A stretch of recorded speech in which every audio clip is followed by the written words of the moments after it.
سلام و عرض ادب خدمت عزیزان. امیدوارم که حال دلتون خوب باشه. قسمت 8 از طراحی چهره کامل شروع میکنیم.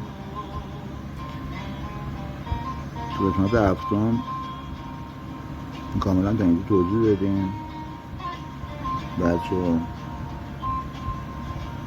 گفتیم که اونایی که تازه شروع کردن طراحی و اولین کارشونه دقت کنن که حتما این برگر زیر دستشون بذارن. دستشون حرکت دستشون باعث تیرگی و لکه رو کارشون نشه. با امید کنته میایم رو شروع میکنیم رو ابرو دوباره کار میکنیم، چون هر رزگاهی که چهره رو پرداخت میکنیم با قلم ما خب شدت تیرگی کمتر میشه، باز میبینیم چهره تیرگی رو پررنگ میکنیم.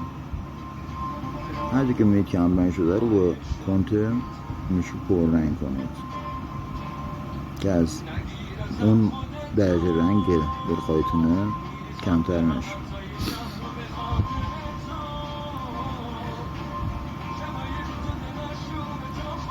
با کمپرچه‌ای سعی کنیم یه مقدار از نورایی که تو چهره افتاده رو نشون بدیم. هر نورایی که توی بینی افتاده، که تو پیشونیه، تو بینیه، گوشه چشماست، سعی کنیم اون رو مشخص کنیم.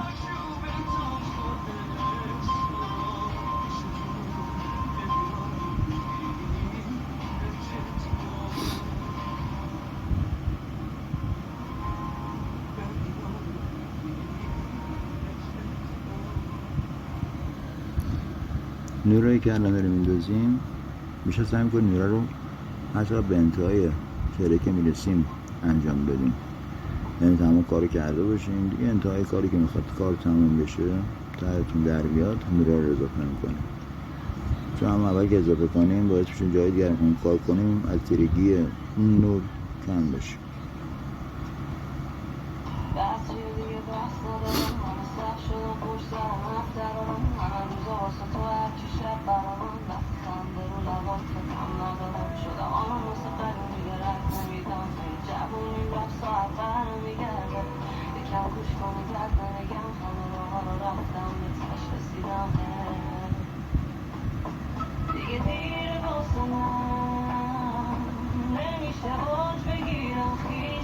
چقدر میتونید فشار دستتون تنظیم کنید که این فشار دست خیلی تو طراحی اهمیت داره.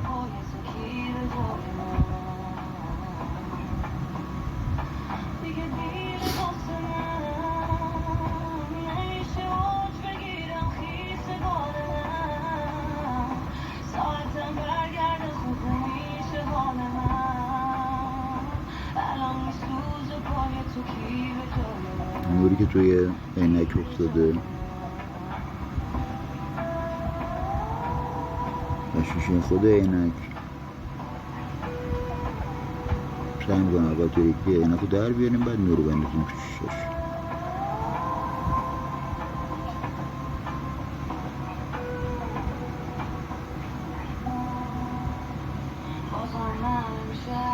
ساختم و دادم رفت در که دید جای زخمم و بازم زد. من همش با یه کارم و ساعت رفت. منم حالم بد یادم میاد روزایی که با هم میرفتیم داخل نورای داخل گوش میکشیم.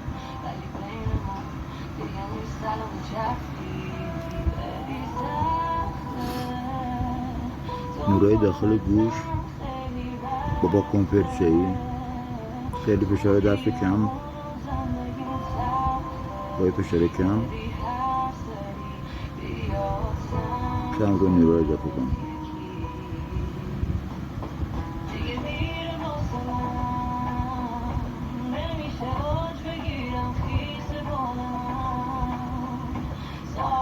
سعی کنید عجله نکنید تو کارتون.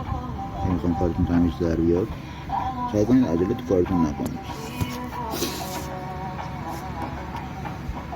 چندین بار تو این جلسات گذشته هم گفتم خسته شدین از پای طراحیتون بلند شین، استراحت کنید، به چشمون یه استراحت بدین، بعد دوباره بشینید پای کارتون. سعی نکنید با حالتی که خسته این بخوام طراحی کنم. حتی من سعی میکنم تو این از این به بعد تو این جلسات با زیرنویس تکمیل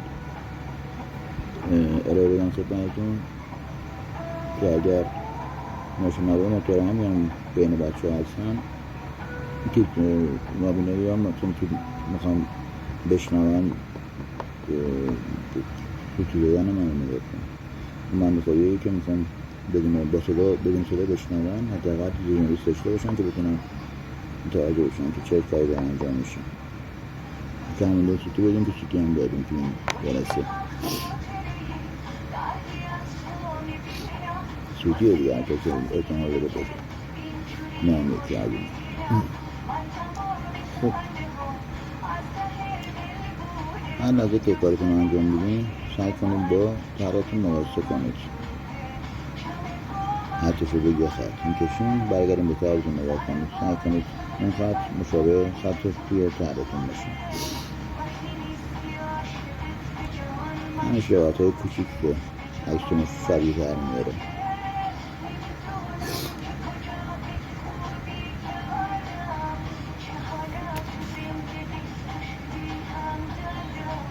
فقط این برگر از زیر دستتون تکون ندید.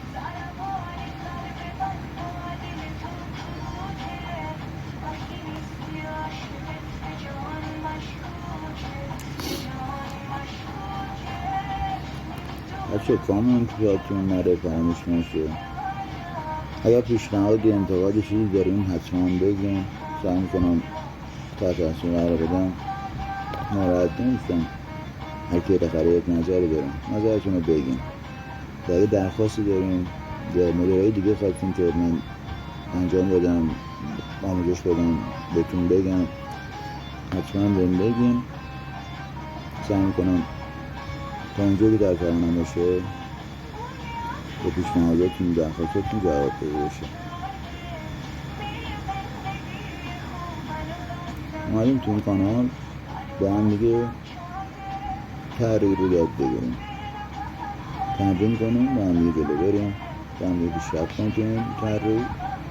بس مشکل از این باید نباید داشته باشیم.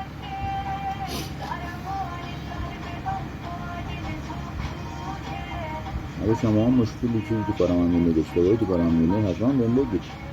هیچ مشکلی نداره.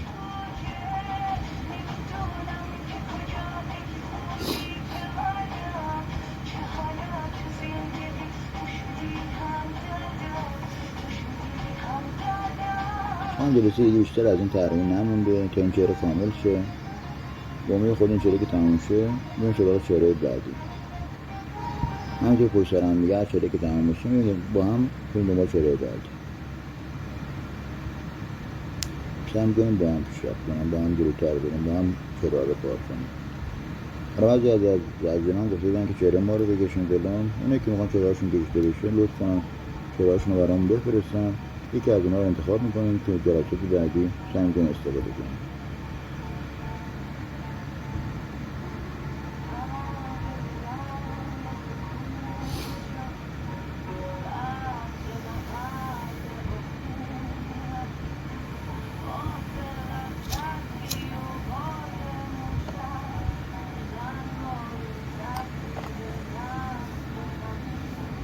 این مرجی که فکر میکنم احتیاج داره که روش کار بشه این کار انجام میدم. خودم رو محدود به تیکه از چهره نمی کنم.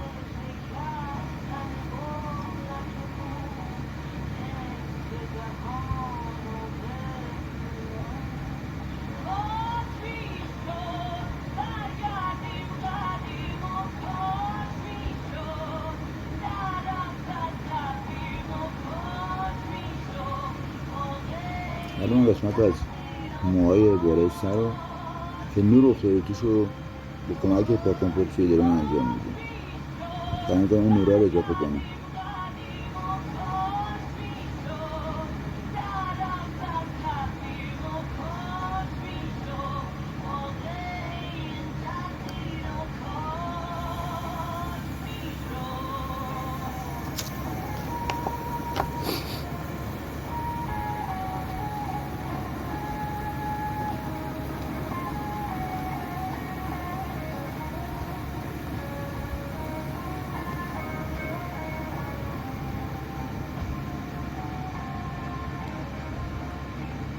نیروهای بالای سر رو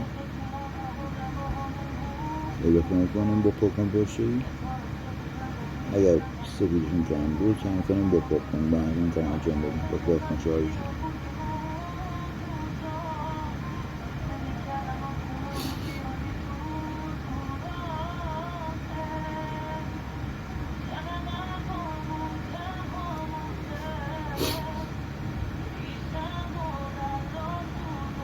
با این پاکن پرشه‌ای که انداختیم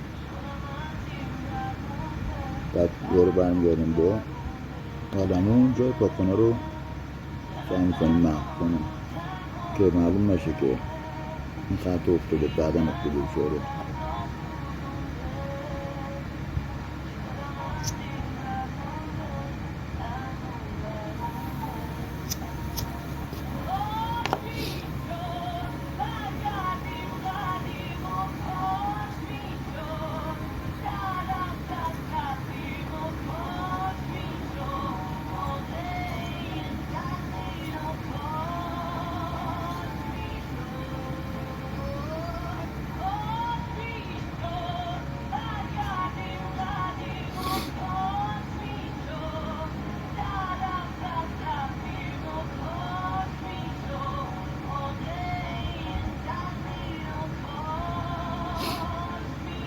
سعی کردیم کرا رو خیلی آروم کار کنیم تا اون کسایی که برای اولین بار دارن طراحی رو شروع میکنن احساس دادن و برای فهم باشه براشون که متوجه بشن چه کاری رو انجام میشه.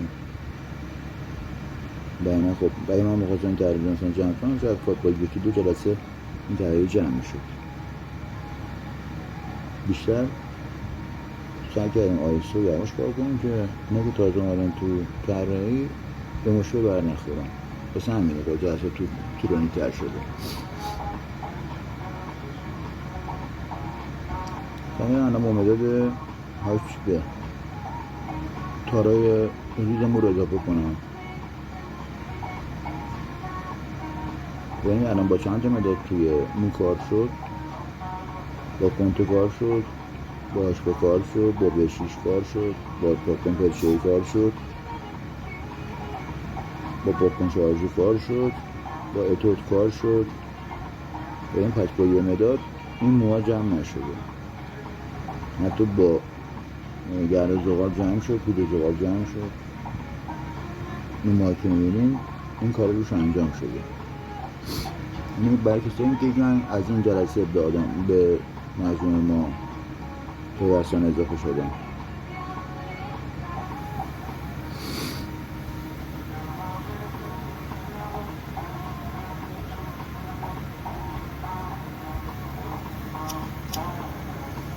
و هرچی که فکر میکنیم میشه از شبیه تر در آورد پیش قلم با همون انجام بدیم، مشکل نداره. هیچ محدودیتی تو پیش قلم نیست که بخواد شما رو محدود کنم.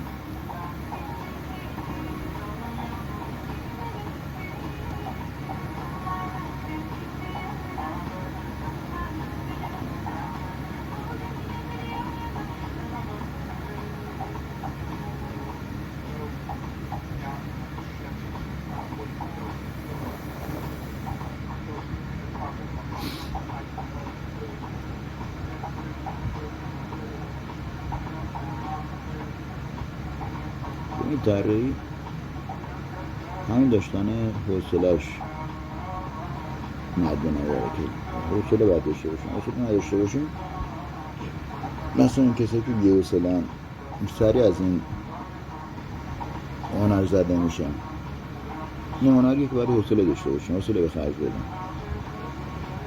حوصله نداشته باشیم هم کارتون رو خراب میکنید هم وقتتون رو هدر بدید. سالا شده چهرهایی که من شاید بالای 5 بار 6 بار چهره رو به طور کامل کشیدم، خوشم نیومده، گذاشتم کنار، دوباره از اول شروع کردم کشیدم. خب مسلماً بهتر جواب گرفتم.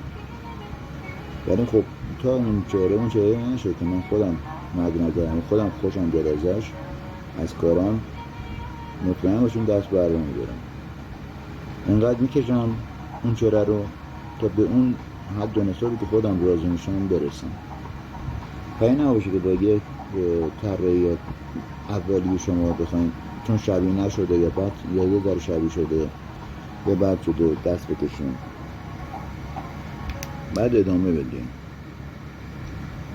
نگاه به حرف اینه اونم نکنین، به کارتون برسین، کار خودتون رو بکنید. ببین برای من با قلمو دارم این جای خطایی کشیدم وقت میکنم، سایه رو توی قسمت چهره دارم میارم، با سایه چهره دارم یکی میکنم که دست بشه.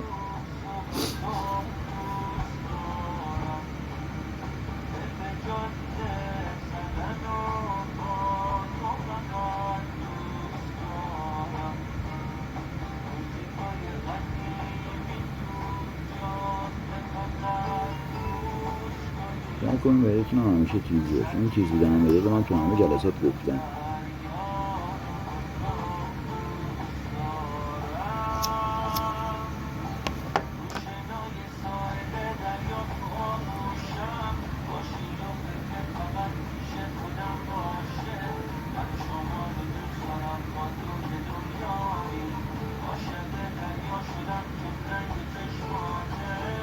ببین الان داریم الان شروع می‌کنیم به کشیدن پیراهن.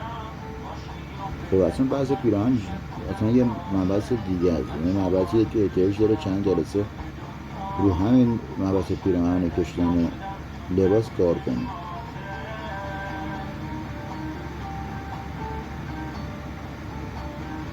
بیشتر این جلسه تموم شه رو مبحث پیراهن لباس و پارچه چند تا کلیپ درست کنم. باید به کسایی که علاقه دارن بیاد بگیرن این موضوع رو ببینن و تمرین کنن.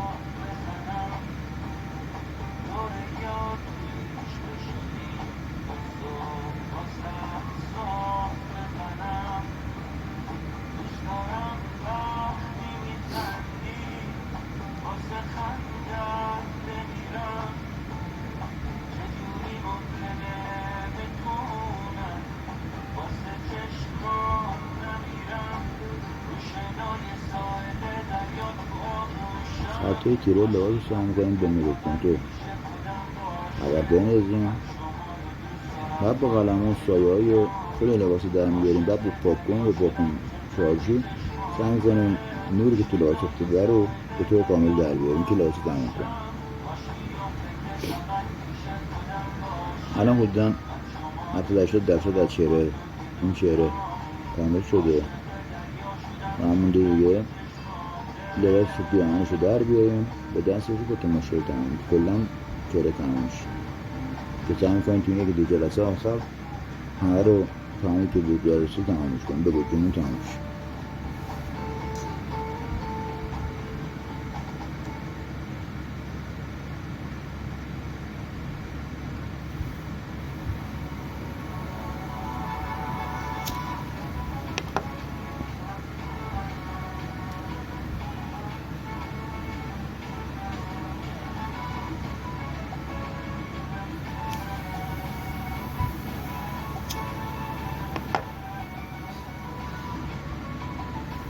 خطای تیره لباس رو سعی کنیم اول بندازیم، بعد همین تیرگی خطای لباس سایه های خود لباس رو در میاریم.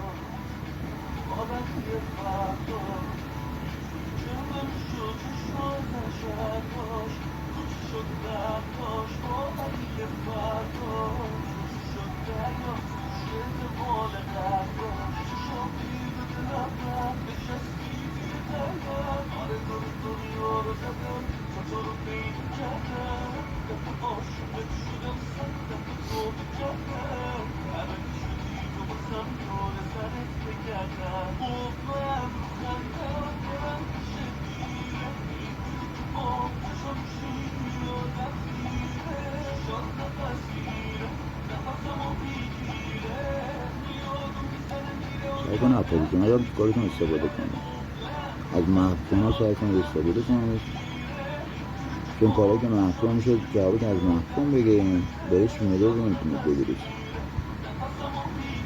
بیشتر سایه‌ای که از محفظه استفاده میشه خیلی بیشتر تغییر در میاد تا اینکه شما بخواید سایه رو با مداد بندازید.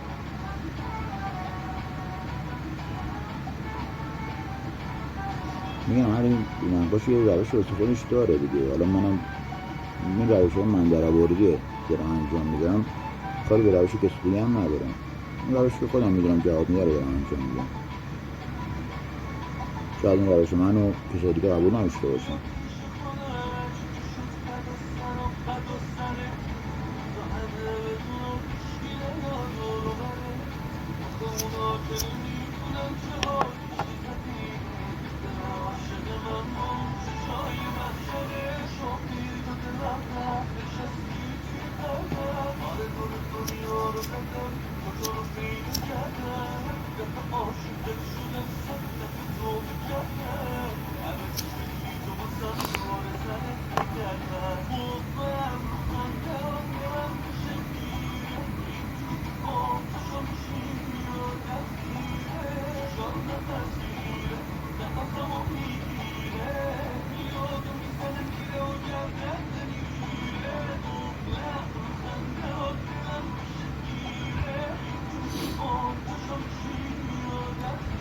این دو تا از محکمه‌ای که بهتر میشه ازشون کار بگیریم، مثلا محکمه 6 و محکمه 2 که بیشتر محکمه بیشتر تو کاراتی از این تربیت بیشتر کار کنید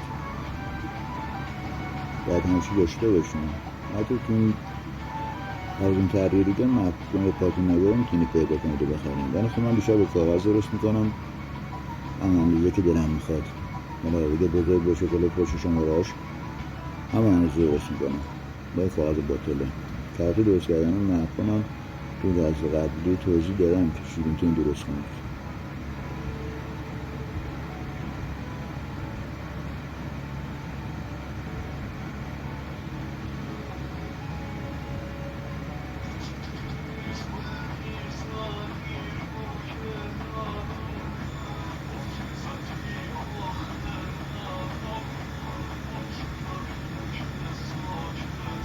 میشه از این که کانال همون دنبال میکنیم ممنونم، سپاسگزارم.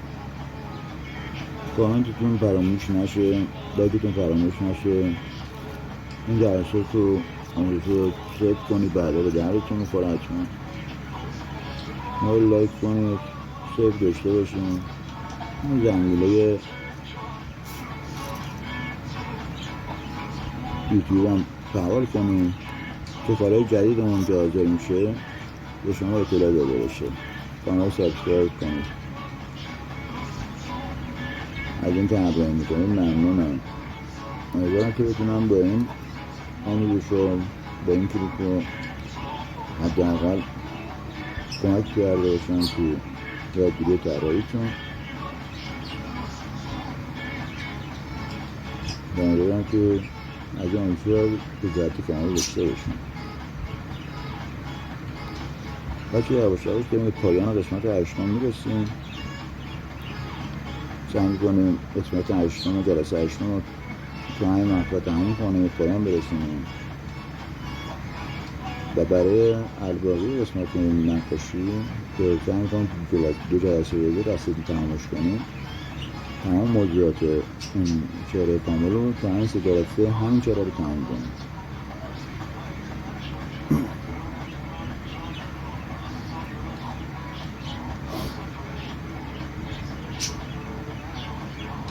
این جلسه بعدی سعی می‌کنیم قسمت همین دست رو توضیح بدیم و در یک دو جلسه دیگه هم کلاً چهره رو کامل کنیم. تو این جلسه این که میخوایم الان یک شروع کنیم خدمتتون بدم کشیدن دست و عینک که کشیدن دست خودش نقص بزرگی داره. جلسه قبلی هم توضیح دادم ولی بازم توضیح میدم. و تا اینجا میتونم بگم که اول شروع میکنیم خطای دست رو میره بکنیم که دو خطای تیره میندازیم. اول ترمون رو با همون خط پایانه میکنیم، بعد همون پرنگ رو استایش استفاده میکنیم.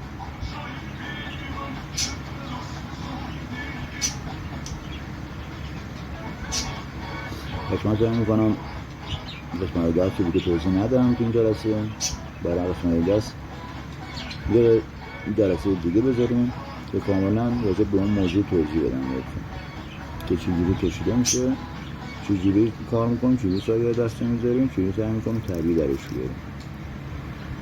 خب بچه از اینکه با هم بودید ممنونم، متشکرم. امیدوارم که خسته نشده باشیم، امیدوارم که ما رو تحمل کرده باشیم. تا جلسه نهم شما عزیزان به خدای بزرگ میسپارم. روز روزگارتون خوش یا عدو. خدا نگهدار.